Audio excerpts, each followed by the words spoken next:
শেষ হলো ত্রয়োদশ জাতীয় নির্বাচন। দুপুর 2টো পর্যন্ত ইসি কর্তৃক জানানো যে আপডেট, সেখানে সারা দেশে মোট 42,651টি কেন্দ্রের মধ্যে 36,031টি কেন্দ্রে 47.91% ভোট কাস্টিং হয়েছে। ইসি এই আপডেটটি জানিয়েছে।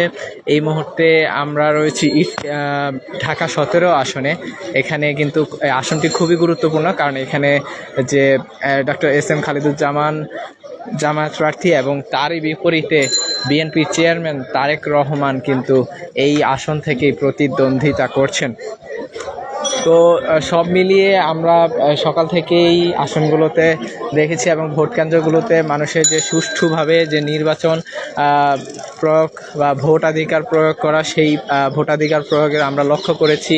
এবং বিভিন্ন জায়গায় কয়েকটি বিচ্ছিন্ন ঘটনা ছাড়া আসলে সুষ্ঠুভাবেই সাধারণ মানুষ, দেশের নাগরিক তাদের ভোটাধিকার প্রয়োগ করতে পেরেছেন। আমরা সেটি দেখেছি, লক্ষ্য করেছি।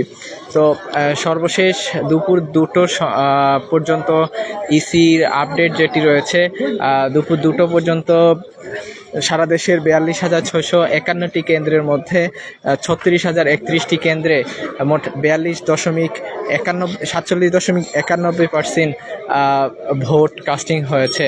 ইসি সচিব আক্তার হোসেন কিন্তু এই আপডেটটি জানিয়েছেন। আমরা যদি আপনাদেরকে দেখাই যে মানুষের মধ্যে ভোট সর্বশেষ কিছুক্ষণ পূর্বে আসলে ভোট গ্রহণ শেষ হয়েছে।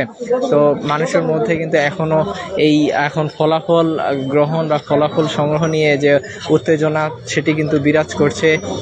কে জিতবে, কে হবে ভবিষ্যৎ সরকার, সেটি নিয়ে কিন্তু আসলে একটি মানুষের মাঝে যে চাওয়া, সেটি কিন্তু বিরাজ করছে। সবাই আকাঙ্ক্ষা বিরাজ করছে মানুষের মধ্যে। আমরা দেখতেই পাচ্ছি এই মুহূর্তে ঢাকা 17 আসনের নিকেতনের মধ্যে কিন্তু এই ডক্টর এস.এম. খালিদুজ্জামানের যে কেন্দ্র বা এস.এম. খালিদুজ্জামানের যে বুথ এবং একই সাথে তারেক রহমানের বুথ দুটি রয়েছে, তাদের যে সমর্থক তারা রয়েছেন, তারা এখনও এখানে অবস্থান করছেন। মূলত যে দুপুর 2টো পর্যন্ত যে আপডেট 47.91% সারা দেশে ভোট কাস্টিং হয়েছে, ইসি সচিব আক্তার হোসেন আমাদেরকে সেই আপডেটটি জানিয়েছিলেন। সেই দিক থেকে দেখা যায় যে, ধরা যায় হিসেব করলে 4টা পর্যন্ত, যদি 4:30 পর্যন্ত যদি ভোট কাস্টিং হয়, তাহলে প্রায় অর্ধেকেরও বেশি মানুষ আসলে ভোট দিয়েছে এমনটি জানা যাবে বা এমনটি ধারণা করা হচ্ছে। তো এই আসলে আমাদের কাছে থাকা সর্বশেষ আপডেট। আমরা জানিয়ে দেব যে আসলে ভোট কাস্টিং শেষে কে হয় ভবিষ্যতের বাংলার কান্ডারি, সেটি আসলে দেখা যাবে।